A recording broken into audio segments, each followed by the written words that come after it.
ایک روز میں اسکول سے لوٹی تو دیکھا کہ میرا تائےزاد میری امی کو مار رہا ہے۔ جب وہ چلا گیا تو حیرت کی بات یہ کہ میری امی نے مجھے قسم دی کہ اپنے ابو کو کچھ مت بتانا، کہ تمہارے تایا کا بیٹا مجھے مار رہا تھا۔ پھر یہ اکثر ہونے لگا، مجھے کچھ سمجھ نہ آتی تھی کہ یہ معاملہ کیا ہے۔ ایک روز آدھی رات کو اچانک میری آنکھ کھلی تو یہ دیکھ کر میرے ہوش اڑ گئے کہ آج کی ویڈیو میں تو سچی کہانیاں شامل کی گئی ہیں، اور یہ کہانیاں جن خواتین کی حقیقی زندگی سے تعلق رکھتی ہیں میں انہی کی زبانی بیان کر رہی ہوں۔ چلیے کہانی شروع کرتے ہیں۔ میں اور میری بہن ابھی چھوٹے سے تھے جب ہماری والدہ کی وفات ہوگی۔ کچھ عرصے بعد ہمارے والد نے ہماری خاطر میری مرحومہ ماں کی ایک دور پرے کی رشتہ دار سے دوسری شادی کر لی۔ ہماری نئی ماں یوں تو بہت اچھی تھی، ہمارا ہر طرح سے خیال رکھتی تھی، لیکن ہمارے ابو سے بات پہ بات جھگڑتی رہتی تھیں۔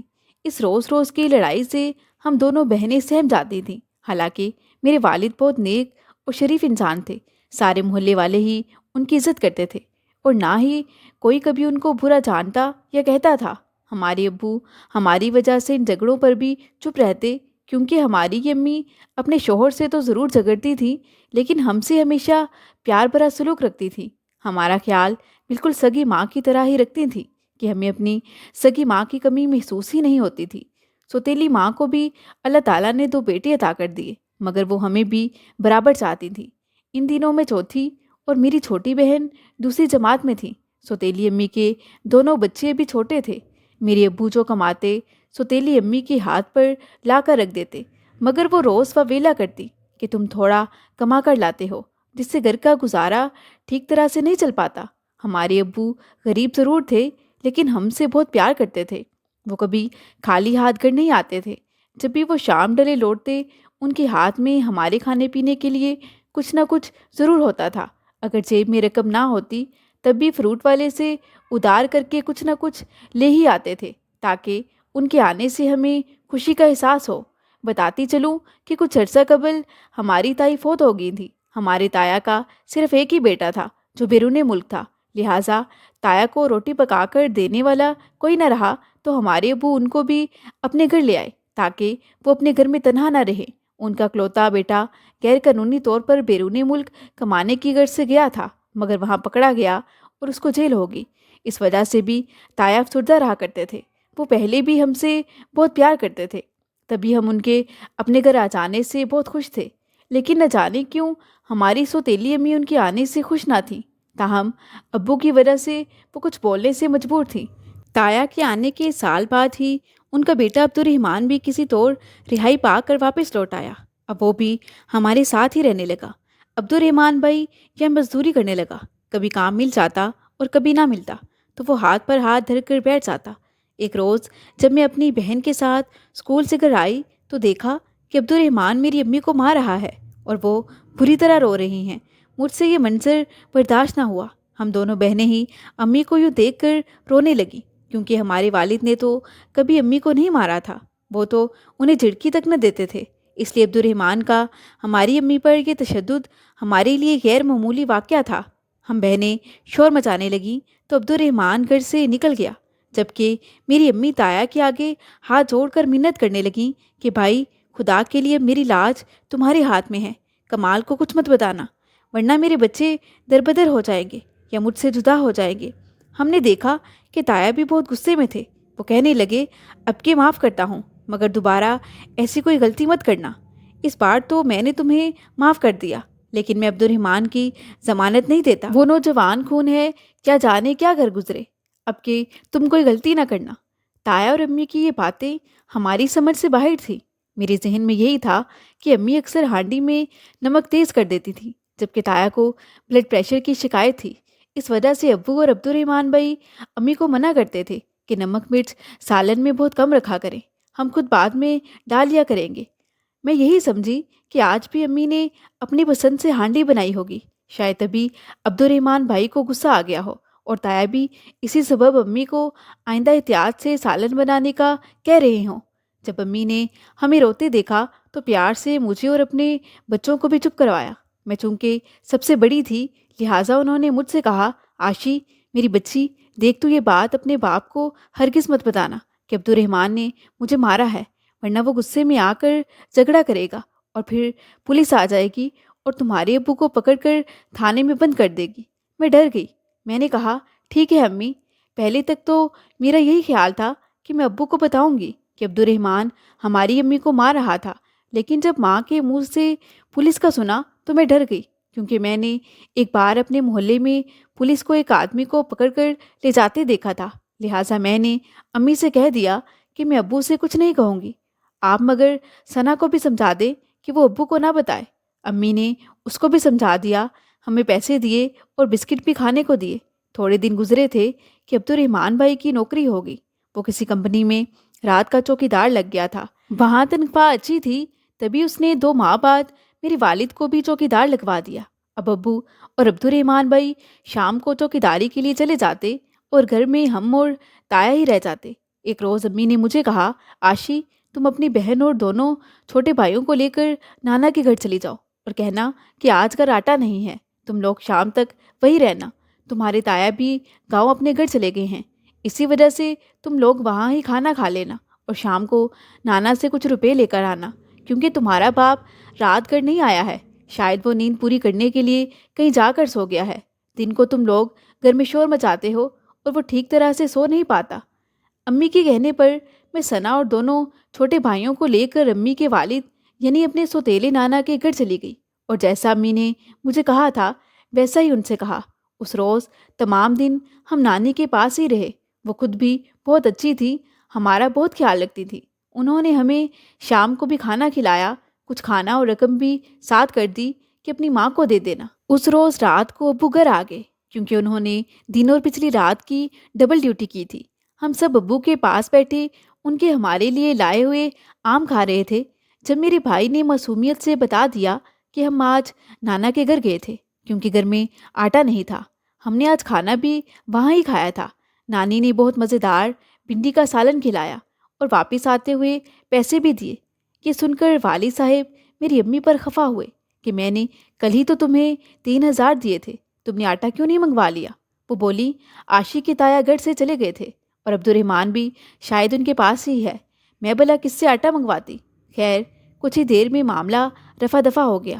اگلے روز تایا بھی لوٹ آئے۔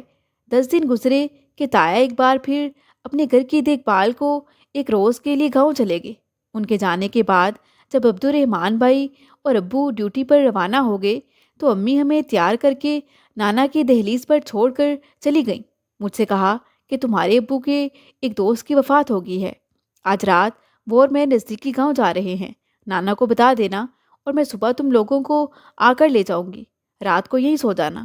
ہم نے نانی کو ایسے ہی بتایا، انہوں نے ہمیں کھانا کھلا کر سلا دیا۔ صبح 7 بجے امی ہمیں نانی کے گھر سے لینے آ گئی۔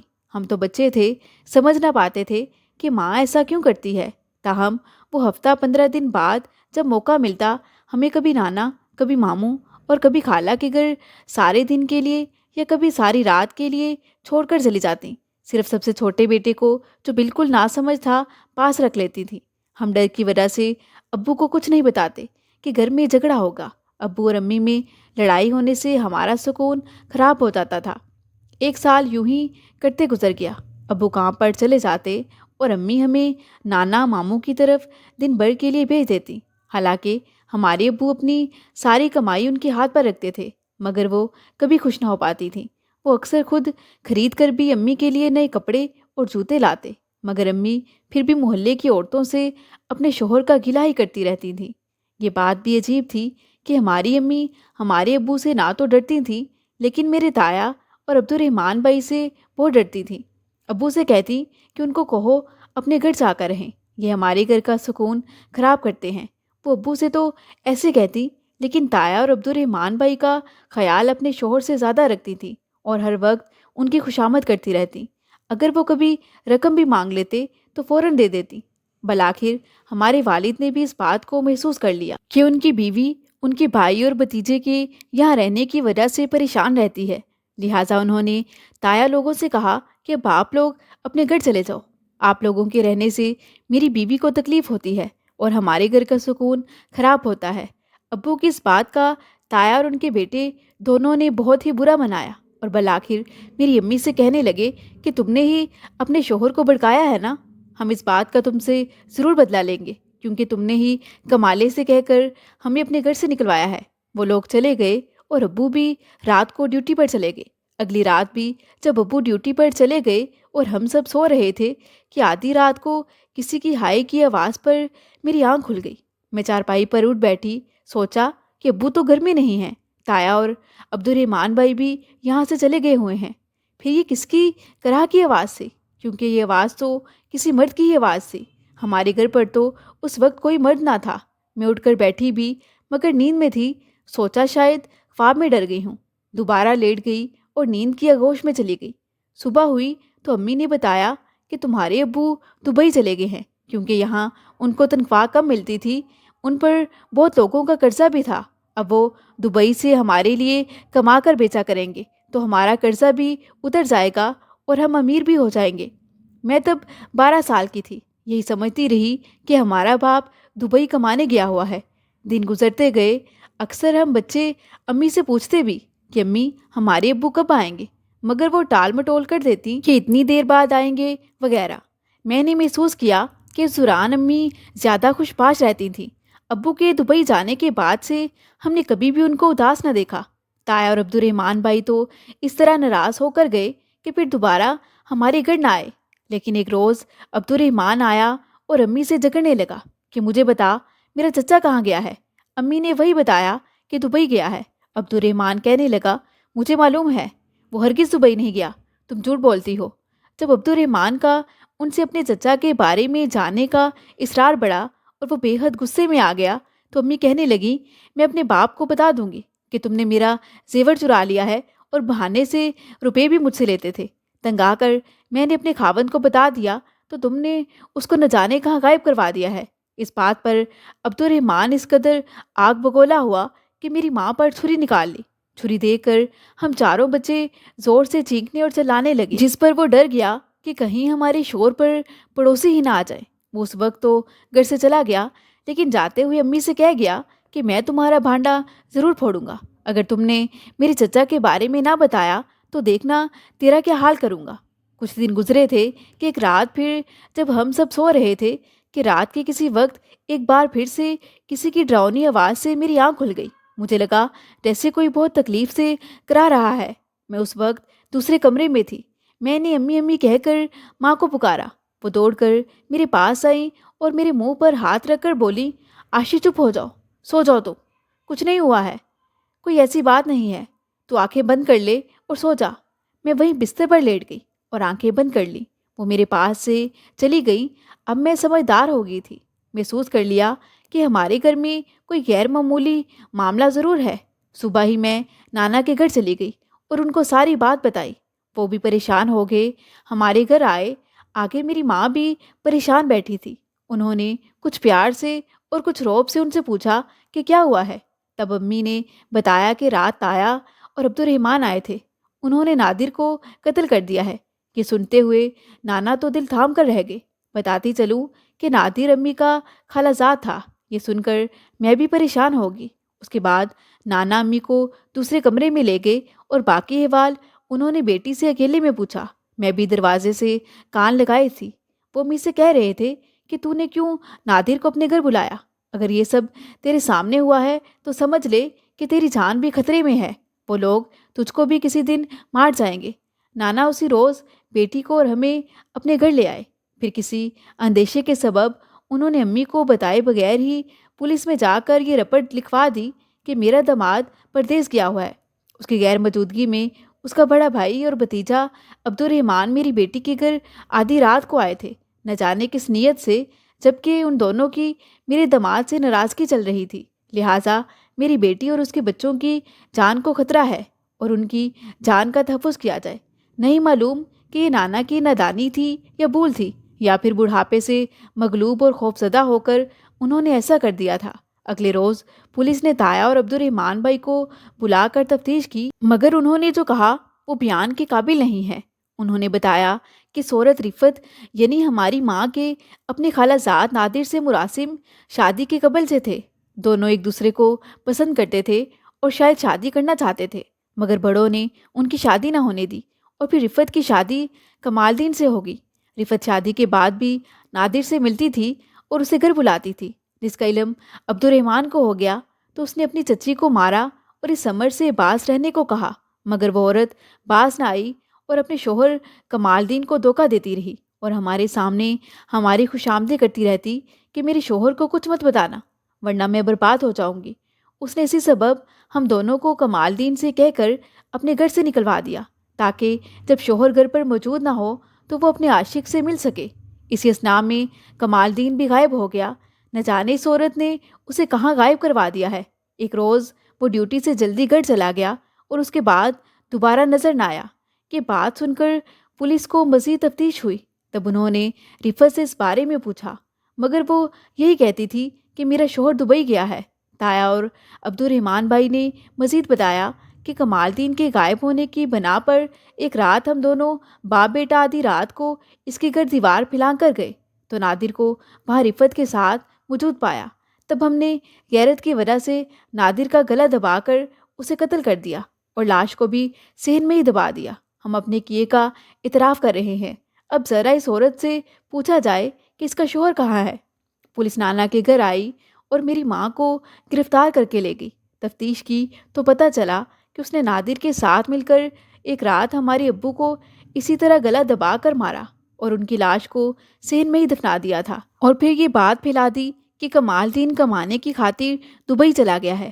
تاہم عبد الرحمن کو شک رہا کہ اس کے چچا کے ساتھ کچھ تو ضرور ہو گیا ہے۔ اسی سبب ایک رات کو وہ ہمارے گھر گیا اور وہاں نادر کو دیکھا تو اس نے بھی ویسے ہی نادر کے ساتھ کیا جو نادر اور رفت نے کمال کے ساتھ کیا تھا۔ پولیس نے جب صحن کھودا تو وہاں ایک نہیں بلکہ 2 افراد کے جسد خاکی برآمد ہوئے۔ مقدمہ چلا۔ نانا نے اپنی بیٹی کو بچانے کی کوشش میں وکیل کیا اور اپنا مکان بیچ کر کافی روپیہ بہایا، لیکن وہ بیٹی کو نہ بچا سکے۔ ہماری سوتیلی امی کو عمر قید ہو گئی، جبکہ تایا اور ان کے بیٹے کو بھی کچھ عرصہ بعد پھانسی ہو گئی۔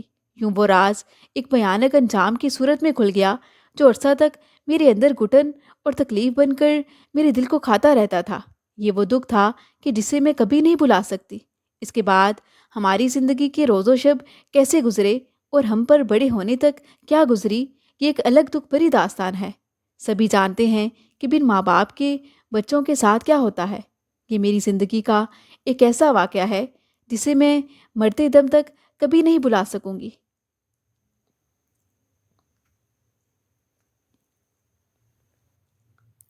شروع کرتے ہیں آج کی دوسری کہانی۔ باجی نرمین کی شادی کے بعد امی کو مہرین آپی کی فکر لگ گئی۔ ان کی حسین صورت کے چرچے گر گر تھے۔ اسی سبب بڑے امیر گھرانوں سے رشتے آ رہے تھے۔ ماں نے ایک خوشحال گھرانے میں ان کی شادی کر دی کیونکہ وہ لالچی لوگ نہ تھے اور انہوں نے جہیز کی ڈیمانڈ بھی نہیں کی تھی۔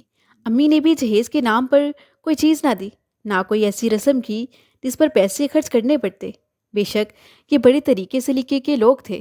آپی اپنے گھر میں سکھی تھی، ان کے پاس زیور، قیمتی ملبوسات، سبھی کچھ تھا۔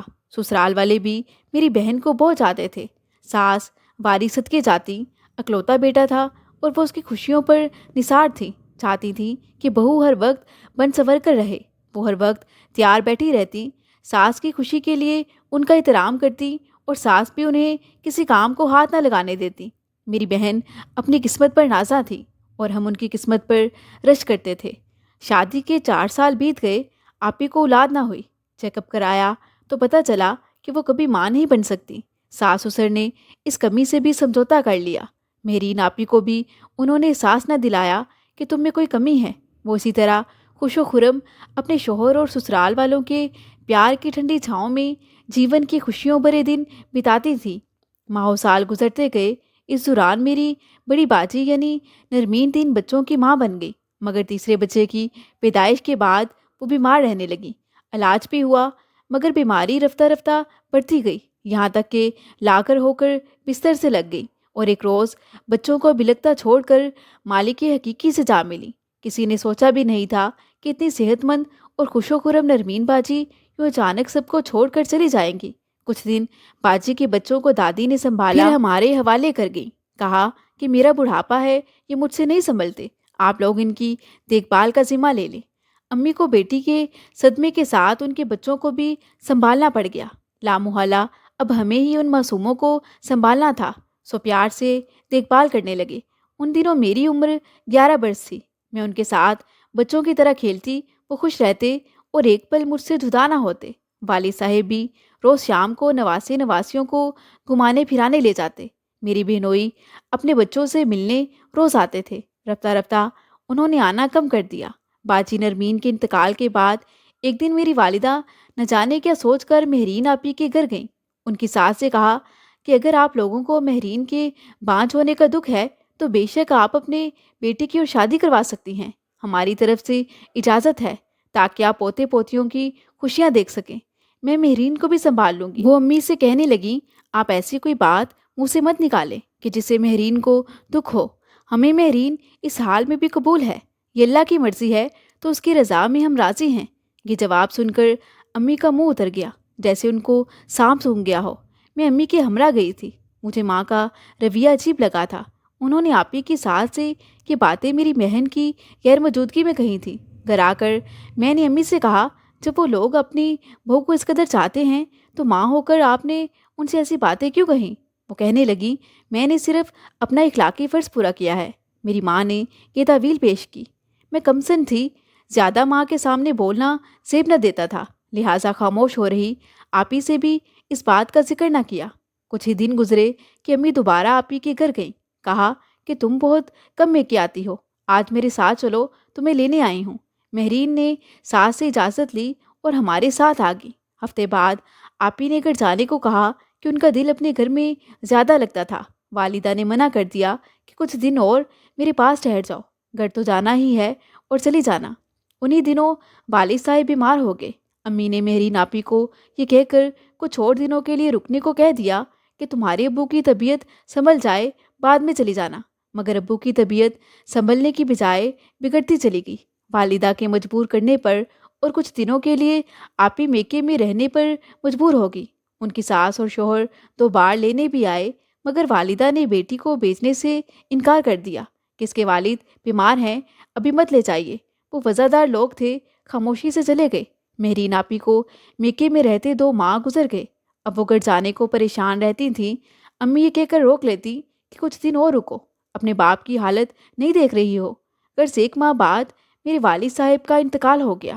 ایسے موقع پر اب ان کا گھر جانا مناسب نہ تھا۔ 40ویں تک مزید ٹھہر گئی۔ ابو کے 40ویں کے بعد بھی امی نے آپی کو سسرال نہ بیچا۔ جب آپی نے جانا کہ ماں تو کسی طور ان کو اپنے گھر جانے نہیں دے رہی تو ایک روز بول ہی پڑی کہ امی، میں شادی شدہ ہوں، میرا شوہر ہے، اپنا گھر ہے، نہیں جاؤں گی تو وہ لوگ محسوس کریں گے۔ 4 ماہ گزر چکے، ایسا نہ ہو وہ خفا ہو جائیں۔ امی آگے سے کہنے لگی، ارے کیوں خفا ہوں گے؟ کیا ان کو ہماری مجبوریوں کا نہیں پتہ؟ آپی ماں کے اس جواب پر بس منہ دیکھتی رہ گئیں۔ اب ان کی ساس اور شوہر کے متواتر فون آنے لگے کہ کب مہرین کو ہم لینے آئیں۔ امی خود ہی سوال جواب کر کے فون رکھ دیتی اور آپی سے بات نہ کراتی۔ فون کو بھی چھپا کر رکھتی کہ ان کی اجازت کے بغیر کوئی فون کو ہاتھ تک نہ لگا سکتا تھا۔ ایک دن جب آپی کے شوہر شیروز بھائی کا فون آیا کہ ہم مہرین کو لینے آ رہے ہیں تو امی نے ان سے کہا کہ میں کل خود آپ کے گھر آ رہی ہوں۔ پھر وہاں جا کر جانے کیسی باتیں کی کہ وہ لوگ دہل کر رہ گئے۔ کسی کو کانوں کان خبر نہ ہوئی کہ وہ کیا گیم چلا رہی ہیں، اور آپی بیچاری کے تو جیسے وہم و گمان میں بھی نہ تھا کہ ان کی سگی ماں ان کو برباد کرنے پر تلی ہیں۔ سبھی کو بے خبر رکھ کر انہوں نے شیروز بھائی سے بیٹی کی طلاق کا مطالبہ کر دیا تھا۔ داماد نے کہا کہ بغیر مہرین سے ملے میں آپ کے مطالبے کا جواب نہیں دوں گا۔ وہ میری بیوی ہے، اگر طلاق چاہتی ہے تو اس سے یہ پوچھنے کا حق تو مجھے ہے کہ اسے مجھ سے کیا شکایت ہے اور طلاق مانگنے کی کیا وجہ ہے۔ اگلے روز شیروز بھائی مہرین آپی سے ملنے ہمارے گھر آئے تو امی نے ہوشیاری سے ان کو پھپھی کے گھر بھیج دیا اور شوہر سے نہ ملنے دیا۔ داماد سے کہا کہ وہ تم سے نہیں ملنا چاہتی، تبھی گھر سے چلی گئی ہے۔ اب جب بھی آپی کے سسرال سے کوئی آتا امی اسے آپی سے نہ ملنے دیتی۔ جب امی کی طرف سے طلاق کا مطالبہ حد سے بڑھا تو آپی کے سسرال میں بھی کھلبلی مچ گئی۔ ان کے شوہر کے کچھ رشتہ داروں نے مشورہ دیا کہ موقع اچھا ہے، مہرین بانجھ ہے اور وہ خود طلاق مانگتے ہیں تو اس موقع کو مت گنواؤ۔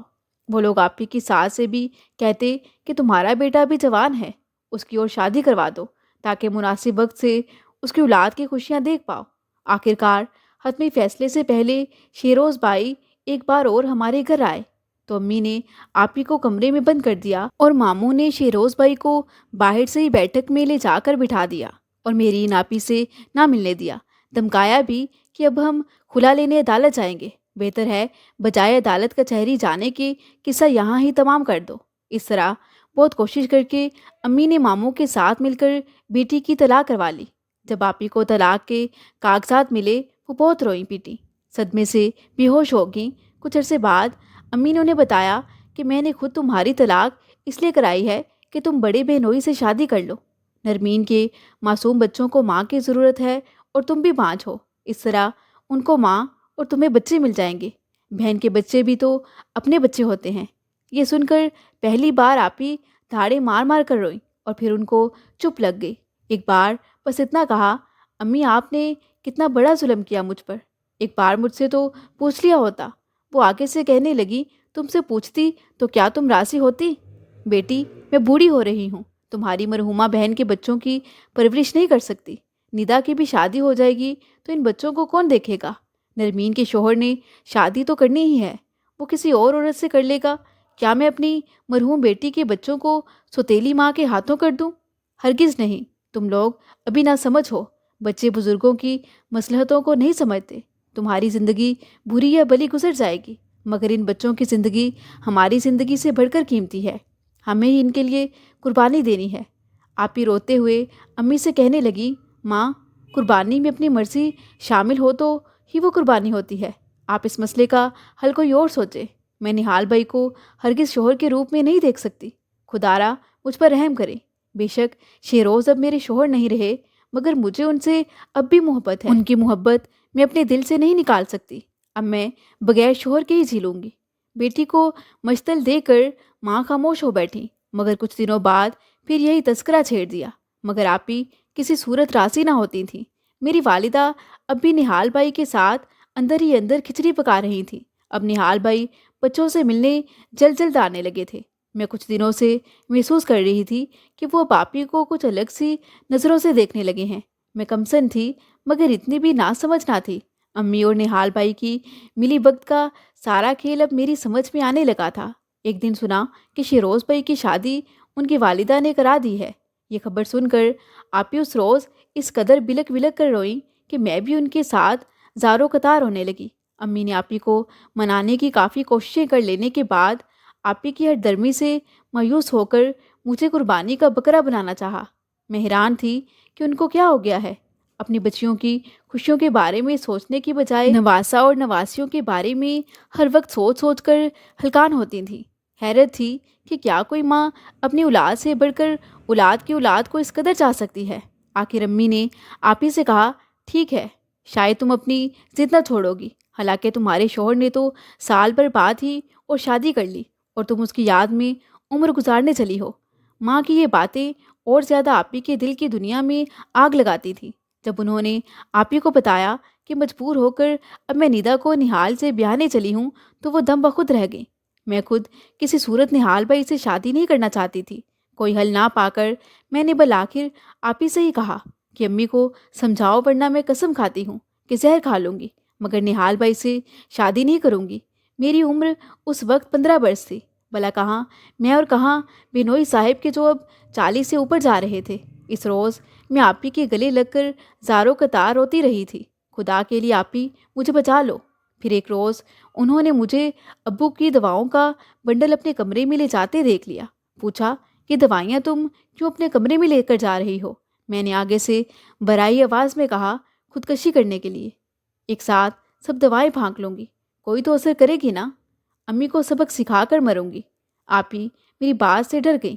امی نے جب میرے لیے شادی کے جوڑے سلوانے کو دیے تو آپی نے ان سے کہا، ندا پر ایسا ظلم مت کرو ماں، ہم تمہاری مرحومہ بیٹی کے بچے ویسے ہی پال لیں گے۔ ندا کی عمر تو دیکھو کہ 15 سال کی بچی اتنی ذمہ داریاں اٹھا سکتی ہے۔ امی آپی کی باتیں سن کر کہنے لگی، تو پھر تم ہی مان جاؤ۔ یہ کہہ کر انہوں نے آپی کے قدموں کو پکڑ لیا۔